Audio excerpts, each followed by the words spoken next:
All right, fam, today's the freaking day. We just hit a huge milestone in business, and today I'm picking up my very first ever Rolex watch. So we're about to head to the shop right now and pick it up, and I'm so excited, man. It's gonna look sick. So guys, at the start of the year, and we'll pop up a picture because I posted it on my Instagram, I said, I'm gonna reward myself with a Rolex watch this year. And I was never really into Rolex watches, but I went to this Rolex store and I just fell in love instantly. I was like, man, I gotta get me one of these.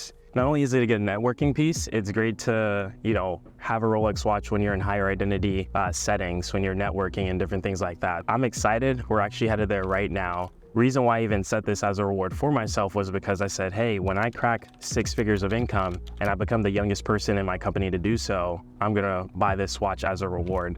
Could I have just bought the watch normally? Of course, but I like to practice delayed gratification. So it's been 10 months since I had my eye on something like this, and I'm super excited to do this. So honestly, when it comes to anything, it's so important to have goals and carrots for yourself in business. You wanna always have targets, because when you're going through a slump sometimes, when you look at a reward like a Rolex, it could really get you going and give you that extra oomph that you need to keep going in your business to get to the next level. So just alone having this as a goal and a target for myself has gotten me to my goal a lot quicker than I imagined if I didn't have it. And it's crazy. I've always thought about making 100 grand a year of income since I was 14 years old. I was in high school, and when people ask you, what do you want to be when you grow up? I would just say a crazy career that makes 6 figures. And I thought the only way to really make that type of money was through a 9-to-5 job. And that was what I was taught all throughout, my childhood, is that if you go to school, you get a degree and you work hard, you can make good money and have a good job. But what I realized was that all the people that took that route, they didn't really have that sort of lifestyle that I wanted, or the money that I wanted. And with that, everything switched for me when I read the book Rich Dad Poor Dad. It really shaped my mindset, and it taught me that wealthy people, they don't spend their time working for money. They have money work for them. And ever since understanding that concept, it clicked in my head, and I was like, man, I want to be an entrepreneur. I want to be a business owner. I don't want to spend the rest of my life working for someone else. And everything switched from there. And that's when I started getting into so many different side hustles. I tried drop shipping. I tried trading stocks. I flipped a lot of shoes. I power washed people's houses. I did everything under the sun that you could think of just so that I could make good money. But I never ended up making the type of money that I wanted to make. And it was ultimately because I lacked discipline, I lacked mentorship, I lacked systems, and I lacked an environment where I could grow. So honestly, like I said, I never really made the type of money that I really wanted to make. And, I was just always jumping from one opportunity to the next, jumping from one side hustle to the next, never really making good money. And I got very frustrated with that. I just wanted, a system, a business that I could get started with and just have a proven track record in order to make good money. And that's what led me to getting started in the financial services industry 2 years ago when I was 18 years old. So now I'm doing life insurance retirement planning, and this is what I've been doing for the past 2 years, and now we're making 100 grand a year, and we're gonna continue to grow. So we're here at the shop, we're here at Dr. Gold, we're about to get this watch, which I'm so excited for. And if you're in the Carrollton, Dallas area, definitely check them out. They've done pieces for, so many other athletes that are around this area. So let's check it out. Hey, how's it going? I'm doing good. I'm here to just pick up the watch. Yes. Thank you. Here it is. You want me to open it? Yeah. Get that out of the way. The box looks so freaking clean. Just look at that Rolex Oyster. There it is. So it's a Rolex Datejust. Originally it had a Oyster Perpetual band on it, but I prefer the Jubilee. So shout out to them. They actually switched the band for me, and they're still giving me the original band that it came with. So we're about to try it on, and we're gonna get right to it.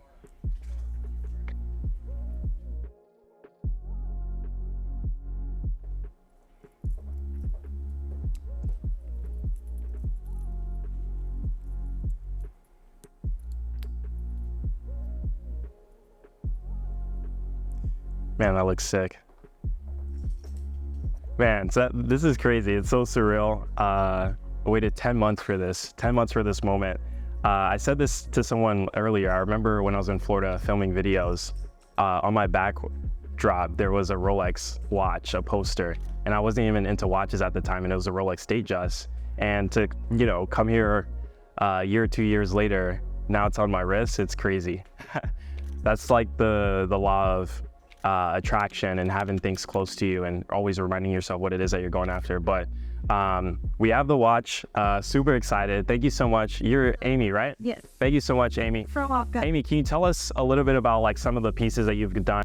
We've done pieces for a lot of people. I'm not quite sure if I'm at liberty to say. Okay, all good. But I've done a lot of amazing pieces. One of my favorites is our Dragon Ball Z pendant that we did. Actually, it was a belt buckle. I don't know if you saw on Instagram to try it. Dragon Ball Z belt buckle. It's all gold, all diamonds, and it's pretty insane. On Instagram, it's like the process of the design of setting the diamonds. That's one of my favorite pieces. Nice. And guys, so this one, it does come with all the original paperwork on it as well, which is sick. So I have all the documents here for the watch. And this is the box right there. All right, fam. So we just wrapped up at the jeweler.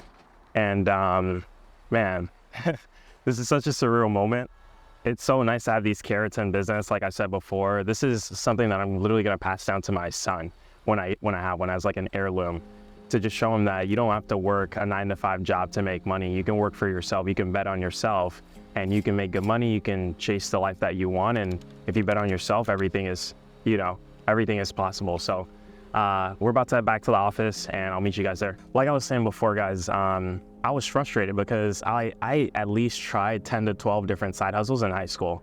I had a clothing brand, I flipped shoes, traded stocks.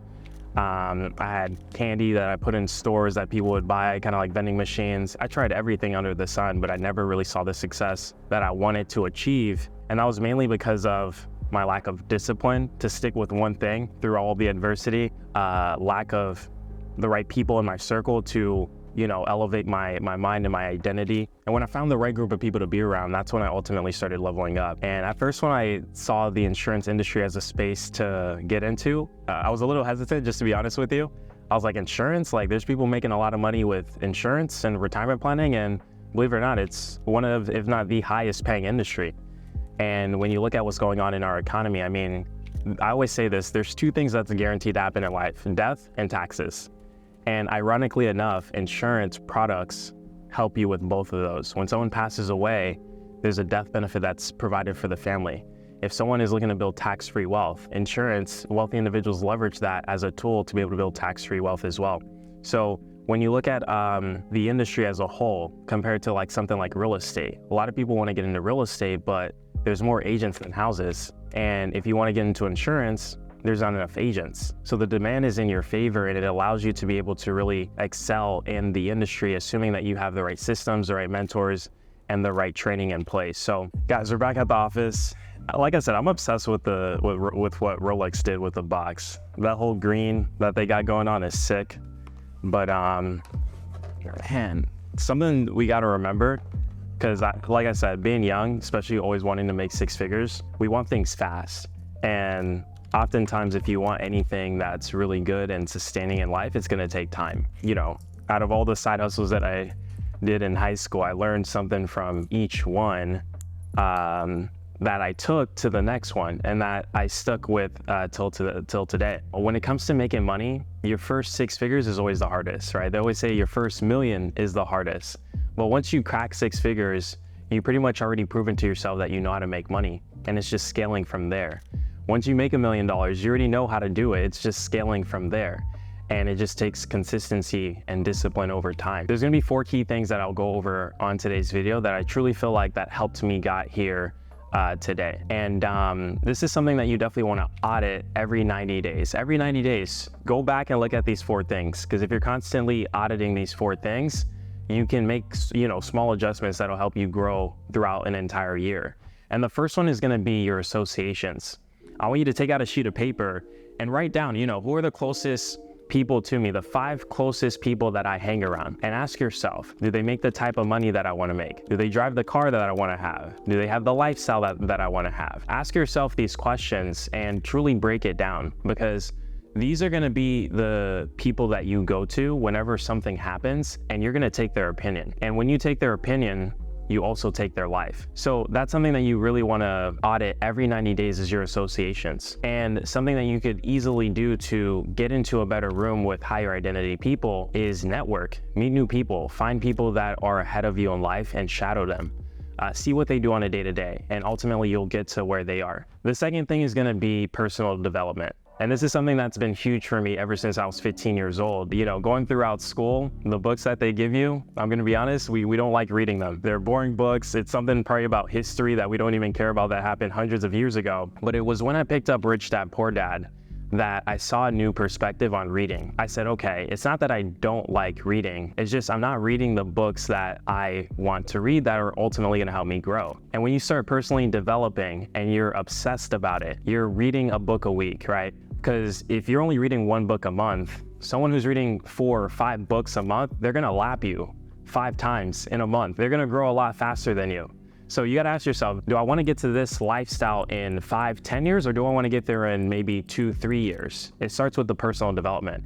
And 3 books that I highly recommend all of you guys read. First things first is gonna be How to Win Friends and Influence People. In any business you get into, you're always gonna have to deal with people. And if you master the art of communicating and dealing with people and networking, you'll ultimately separate yourself from everyone else. And How to Win Friends and Influence People by Dale Carnegie is one of the best books that I've ever read. And there's principles in this book that you can implement today. The second one is gonna be Psycho-Cybernetics. And this book definitely played a part into where I am right now, because this book has to do with identity. How do you see yourself, right? Do you see yourself as a minimum wage worker? Or do you see yourself truly as someone that is making millions of dollars a year? Because if you see yourself as a $10 an hour person, that's what life is gonna give you. $10 per hour results. There's times where I'm talking with people and I'm like, hey, you know, what's your ideal income that you wanna get to? And it's crazy that their mind is so brainwashed that they give me an hourly wage. Think about that. Psycho-Cybernetics is ultimately going to help you level up your identity, figure out a way as far as how can I get to the next level in the way I see myself. And when you see yourself in a higher manner, that's what life is going to bring your way. Last but not least, Atomic Habits. This third book, you can learn the first 2 things in those books, but it's ultimately about the habits that you implement on a day-to-day that's going to help you get to the results. Right? Because you can know all the things in the world, but if you're not implementing it on a daily basis and you're not constantly growing and you're not compounding those things, those lessons that you're learning, it's going to take you forever to win.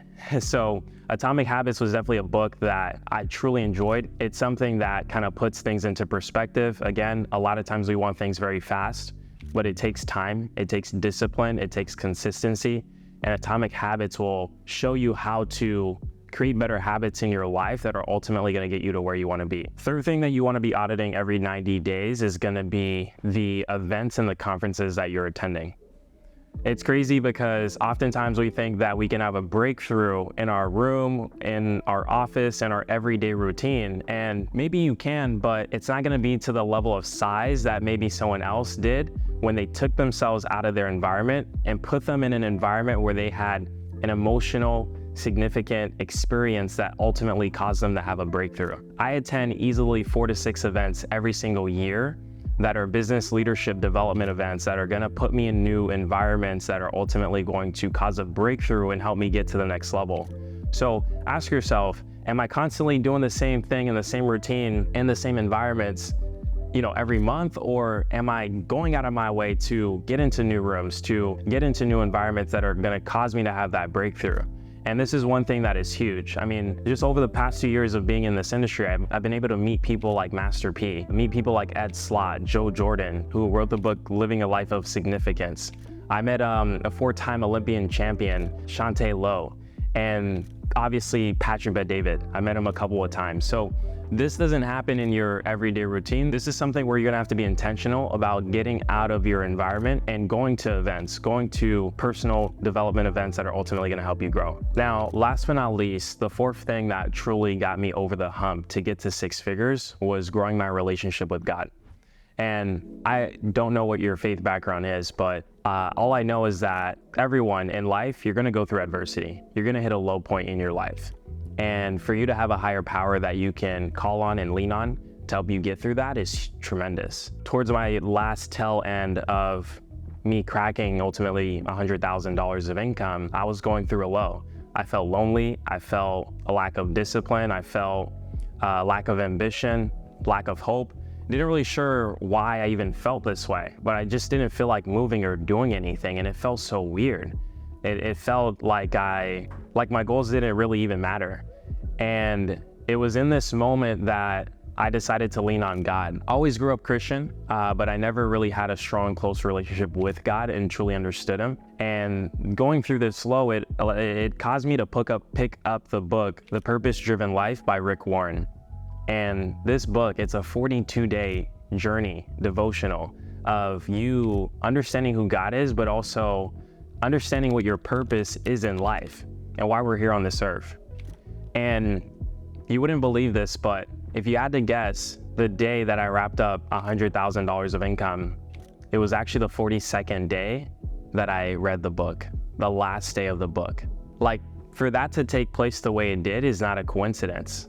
But for me to even pick up the book the day I did, and the 42nd day to land on that day that I ended up crossing this huge milestone, you know, this story couldn't have been crafted any better. It made me realize that I truly need God in what it is that I do, and if I put Him first in my life, not that life is gonna be easy, but having God there and having Him as a priority in your life, you're going to have things, you're gonna have God's favor. And with His favor, I've been able to accomplish a lot of things. So guys, as we wrap up this video, those are the 4 things that I feel like truly helped me get to where I am right now and will continue to help me grow all throughout life. So if you wanna continue to stay in touch with my journey and what it is that I'm doing, either subscribe down below or shoot me a follow on Instagram at Joe Vester. That's where I'm mainly at on Instagram.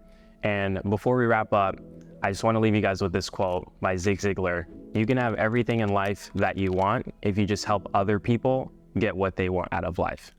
See you in the next one.